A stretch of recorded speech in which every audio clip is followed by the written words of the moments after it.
तो चलिए दोस्तों वीडियो को स्टार्ट करते हैं बिना किसी देरी के साथ में। सबसे पहले बात करना चाहेंगे ट्राइडेंट लिमिटेड के बारे में, क्योंकि आने वाला next trading week Trident Limited के शेयर होल्डर्स के लिए काफी ज्यादा खास होने वाला है। जहां 10 तारीख के दिन हमें ट्राइडेंट लिमिटेड के मंथली सेल्स के नंबर्स देखने को मिलेंगे, जहां पर ये एनालिसिस करने में बहुत ज्यादा आसानी होगी कि क्वार्टर 2 के कंपैरिजन में क्वार्टर 3 के फर्स्ट मंथ में यानी कि फेस्टिवल मंथ में ट्राइडेंट की परफॉर्मेंस किस प्रकार से रही है और कंपनी का प्रोडक्शन बढ़ा है या फिर मंथ ऑन मंथ बेसिस पर अगेन डिक्लाइन हुआ है। वहीं ट्राइडेंट की बात करें तो 12 नवंबर की तारीख भी आप अपने पास में नोट करके रख सकते हैं, क्योंकि 12 नवंबर के दिन ट्राइडेंट लिमिटेड के क्वार्टर 2 के रिजल्ट कंपनी अनाउंस करने वाली है। नंबर्स कैसे निकल कर आएंगे वो तो आपको डिटेल कंपैरिजन हमारे चैनल से मिल ही जाएगा, लेकिन साथ ही साथ पिछले एक महीने में ट्राइडेंट लिमिटेड के अंदर हमें लगभग 7% से भी ज्यादा की गिरावट देखने को मिल चुकी है। तो रिजल्ट के बाद हम ये एनालिसिस कर पाएंगे कि शॉर्ट टर्म इन्वेस्टर्स को यहां पर क्या स्ट्रेटेजी फॉलो करना चाहिए, और अगर आपने लॉन्ग टर्म पर्पज से ट्राइडेंट के अंदर इन्वेस्टमेंट कर रखा है तो क्या स्ट्रेटेजी को यहां पर फॉलो करना है। अभी के टाइम पर आप ट्राइडेंट के अंदर 35 रुपीज के स्टॉप लॉस को ध्यान में रखते हुए अपनी पोजीशंस को यहां पर होल्ड करते हुए चल सकते हैं। बात करते हैं नेक्स्ट शेयर्स के बारे में, जिसका नाम है IRCTC. Last trading week Indian railway sectors के लिए काफी अच्छा रहा। आईआरसीटीसी, इरकॉन, आईआरएफसी सभी के अंदर हमें काफी अच्छी तेजी देखने को मिली, लेकिन कल से जो नया ट्रेडिंग वीक स्टार्ट होने जा रहा है ये भी आईआरसीटीसी के शेयर होल्डर्स के लिए काफी ज्यादा खास होने वाला है। बात करें आईआरसीटीसी को लेकर क्या बड़ी अपडेट देखने को मिल रही है, तो 14 नवंबर की तारीख आईआरसीटीसी के शेयर होल्डर्स के लिए बहुत खास होने वाली है। 14 नवंबर के दिन कंपनी अपने क्वार्टर 2 के रिजल्ट को अनाउंस करने वाली है। रिजल्ट के पहले ही आईआरसीटीसी को लेकर बाय की रेटिंग एक्सपर्ट्स की तरफ से यहां पर निकलकर आना स्टार्ट हो चुकी है। आईएफएल की तरफ से आईआरसीटीसी के अंदर बाय की रेटिंग दी गई है और 790 रुपए के यहां पर टारगेट प्राइस दिए गए हैं। तो यदि आपने आईआरसीटीसी के अंदर इन्वेस्टमेंट कर रखा है तो इस टारगेट प्राइस के साथ में आप डेफिनेटली जा सकते हैं।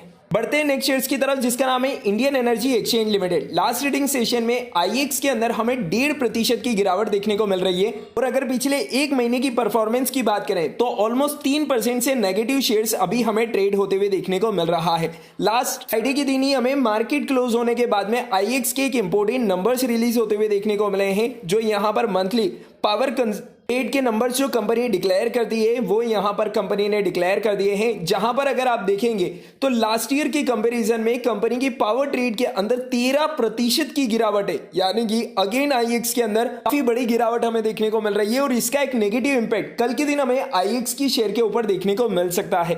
तो यदि आपने आईएक्स के अंदर खरीदारी कर रखी है और अगर आप प्रॉफिट में हैं तो यहां पर प्रॉफिट बुकिंग कर सकते हैं। फ्रेश पोजीशंस को अभी आप थोड़ा सा अवॉइड इस शेयर्स के अंदर कर सकते हैं। बात कर लेते हैं नेक्स्ट शेयर्स के बारे में, जिसका नाम है केपीआईटी टेक्नोलॉजीज लिमिटेड। केपीआईटी को लेकर भी यहां पर काफी ज्यादा क्वेश्चंस आ रहे थे। हालांकि इस शेयर्स के अंदर भी लास्ट ट्रेडिंग सेशन में हमें 0.4% की गिरावट देखने को मिली है, कोई बड़ी गिरावट नहीं है। पिछले एक साल में केपीआईटी की परफॉर्मेंस काफी अच्छी रही है। ऑलमोस्ट 96% के रिटर्न्स इस कंपनी ने अपने इन्वेस्टर्स को बनाकर दिए हैं। बाकी केपीआईटी टेक्नोलॉजी लिमिटेड को लेकर क्या बड़ी अपडेट निकल कर आ रही है, तो कंपनी ने अपने सितंबर क्वार्टर के यानी कि क्वार्टर 2 के नंबर्स तो डिक्लेयर कर दिए हैं, जहां पर कंपनी का प्रॉफिट और कंपनी का रेवेन्यू बहुत ही शानदार तरीके से ग्रो होते हुए देखने को मिल रहा है। लेकिन साथ ही साथ अगर आप केपीआईटी टेक्नोलॉजी के बोरोइंग्स यानी कि कंपनी के कर्ज के ऊपर नजर मारेंगे तो जहां मार्च क्वार्टर में कंपनी के ऊपर 227 करोड़ रुपए का डेब्ट था, वहीं सितंबर क्वार्टर में कंपनी का डेब्ट घटकर सिर्फ 186 करोड़ रुपए का रह गया है। यानी कि कंटिन्यूसली कंपनी अपने डेब्ट को भी रिड्यूस कर रही है और कंपनी के रिजर्व कंटिन्यूसली बढ़ते हुए देखने को मिल रहे हैं। केपीआईटी टेक्नोलॉजी एक बेस्ट चॉइस आपके लिए हो सकती है। एक्सपर्ट्स की तरफ से इस शेयर्स को लेकर 900 रुपए तक के टारगेट प्राइस निकल कर आ रही है। तो यहां पर अगर आपने इन्वेस्टमेंट कर रखा है तो डेफिनेटली आप इस टारगेट के साथ में जा सकते हैं। बात कर लेते हैं नेक्स्ट शेयर्स के बारे में, जिसका नाम है मदरसन वायर्स लिमिटेड। जहां पर अगर बात करें तो इस शेयर्स के अंदर तो कंटिन्यूसली गिरावट देखने को मिल रही है, लेकिन कंपनी ने अपने शेयर होल्डर्स के लिए जो 2:5 के रेशियो का बोनस अनाउंस किया था उसकी रिकॉर्ड डेट कंपनी ने कल लेट नाइट डिक्लेयर कर दी है। आप देख सकते हैं यहां पर रिकॉर्ड डेट की ऑफिशियल कॉपी मैंने आपके सामने ओपन कर रखी है, जिसमें कंपनी ने 17 नवंबर 2022 2:5 के रेशियो के बोनस की रिकॉर्ड डेट यहां पर अनाउंस करी है। यानी कि 16 नवंबर के पहले तक अगर आप इस कंपनी के अंदर निवेश करते हैं तब जाकर आप बोनस के लिए एलिजिबल हो जाएंगे। बात निकल कर आती है कि क्या आपको इस शेयर्स के अंदर इन्वेस्टमेंट करना चाहिए। तो पर्सनली अगर मैं यहां पर आपको रिकमेंड करूं तो Motherson Sumi Wiring India Limited को अभी के टाइम पर आप थोड़ा सा अवॉइड करते हुए चल सकते हैं, क्योंकि शेयर्स अभी के टाइम पर हमें पूरी तरीके से ओवरसोल्ड जोन की कैटेगरी में देखने को मिल रहा है। चलिए बात कर लेते हैं नेक्स्ट शेयर्स के बारे में, जिसका नाम है नायका। जी हाँ दोस्तों, नायका के अंदर भी कंटिन्यूसली गिरावट हमें देखने को मिल रही है, लेकिन कल से जो नया ट्रेडिंग वीक स्टार्ट होने जा रहा है वो नायका के लिए बहुत ज्यादा खास होने वाला है, क्योंकि 10 नवंबर के दिन नायका का जो लॉक इन पीरियड है वो पूरी तरीके से खत्म होने वाला है, जिस कारण से एंकर इन्वेस्टर्स हैं जिन्होंने नायका के अंदर लगभग 32 करोड़ शेयर्स खरीद रखे हैं वो ओपन मार्केट के अंदर अपने शेयर्स को बेच सकते हैं। तो यहां पर लॉक इन पीरियड 10 नवंबर को खत्म हो रहा है, तो ये देखना बहुत ज्यादा जरूरी होगा, इंपॉर्टेंट हो जाएगा कि यहां पर एंकर इन्वेस्टर अपनी होल्डिंग को कंटिन्यू करते हैं या फिर यहां पर प्रॉफिट बुकिंग करते हैं। अगर यहां पर प्रॉफिट बुकिंग होती है तो अगेन नायका के अंदर काफी अच्छी आपको गिरावट देखने को मिल सकती है। साथ ही साथ 10 नवंबर हमें नायका के 5:1 के रेशियो के बोनस की एक्स डेट भी देखने को मिल रही है। तो अगर आपने यहां पर निवेश कर रखा है तो यहां पर 10 नवंबर के तक अगर आप अपनी पोजीशंस को होल्ड करते हैं तब जाकर आप बोनस शेयर्स के लिए एलिजिबल हो जाएंगे।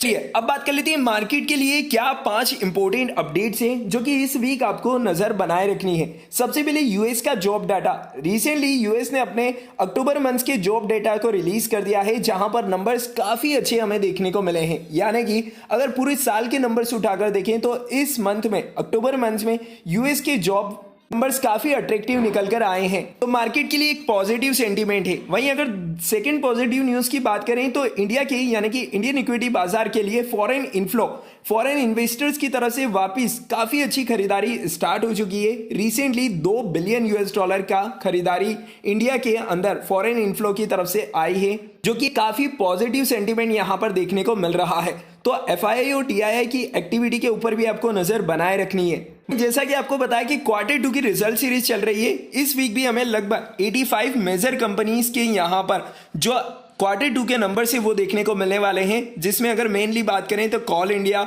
Tata Motors, Life Insurance Corporation of India, Mahindra and Mahindra, इसी के साथ में 197 कम्युनिकेशंस यानी कि Paytm, Zomato, Jubilant FoodWorks, Star Health Insurance, इन सभी कंपनियों के Q2 के नंबर्स देखने को मिलने वाले हैं। तो इनके अकॉर्डिंग नंबर्स अगर काफी अच्छे निकल कर आते हैं तो मार्केट भी इन्हें चीयरअप्स जरूर करेगा। वहीं इसी वीक हमें चाइना का जो अक्टूबर मंथ के रिटेल इन्फ्लेशन के नंबर्स हैं वो भी यहां पर रिलीज होते हुए देखने को मिलेंगे, तो वो भी काफी इंपॉर्टेंट रहेंगे मार्केट के लिए। तो ये थी कुछ इंपॉर्टेंट अपडेट्स जिनके ऊपर आप कल के दिन मार्केट के अंदर नजर बनाए रख सकते हैं। मिलते हैं नेक्स्ट वीडियो में अनदर किसी इंपॉर्टेंट अपडेट के साथ, तब तक के लिए स्टे कनेक्टेड, स्टे अपडेटेड।